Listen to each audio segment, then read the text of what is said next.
علی امین گھنڈاپور صاحب جو ہے ان سے گفتگو ہوئی. انہوں نے کہا جی عمران خان نے بہت وضاحت سے بتایا کہ وہ پاکستان کے مذاکرات کر رہے ہیں اور پاکستان ان کی ترجیح ہے. جو بھی وہاں فیصلے ہوں گے ظاہری بات ہے عمران خان کی مرضی سے ہوں گے, عمران خان کے احکامات کے مطابق ہوں گے, اور جو بھی ہوگا آپ کے سامنے ہوگا. میں تو پہلی دفعہ مذاکرات میں آ رہا ہوں. ان سے جرنلسٹ فہد شہباز صاحب ہیں, انہوں نے سوال کیا کہ محسن نقوی سے آپ کی ملاقاتیں خان صاحب کو پسند نہیں آتی, اس کی کیا وجہ ہے؟ تو انہوں نے کہا جی عمران خان نے جو بات کی ہے وہ اس حوالے سے کی ہے کہ وہ 26 نومبر کو یہاں پر ہوا, جس طریقے سے ہوا اس کے بعد ظاہری بات ہے کہ ملاقات ایک اور چیز ہے, لیکن انہوں نے کہا کہ یہ جو تصویر آئی ہے اس تصویر سے ظاہری بات ہے ہمارے جو لوگ ہیں ان کے جذبات مجروح ضرور ہوتے ہیں. جادو کی جپھی یہ تھمبنیل ہے آپ کے سامنے. یہ میں نے اسی وقت میں نے کہا تھا کہ یہ جو جادو کی جپھی ہے نا یہ کوئی زیادہ اچھا افیکٹ نہیں جائے گی.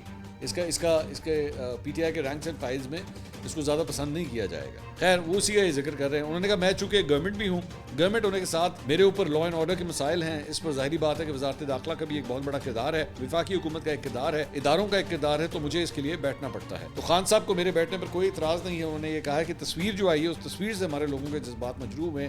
ٹھیک بات یہ ہے. تو اگلی باری پائیں تصویر نہ کھچانا, جپھی پا لینا, تصویر نہ کھچانا, سمپل از دیٹ, آسان طریقہ ہے. محسن نقوی کو جب آپ نے جپھی ڈالنی ہوگی نا تو وہاں سے فوٹوگرافر, آفیشیل فوٹوگرافر, کیمرہ مین وہ کہہ رہے چلو جی منہ ادھر کرو, اسی جپھی پانی پا لینا, جپھی ایڈی کڑی گل ہے.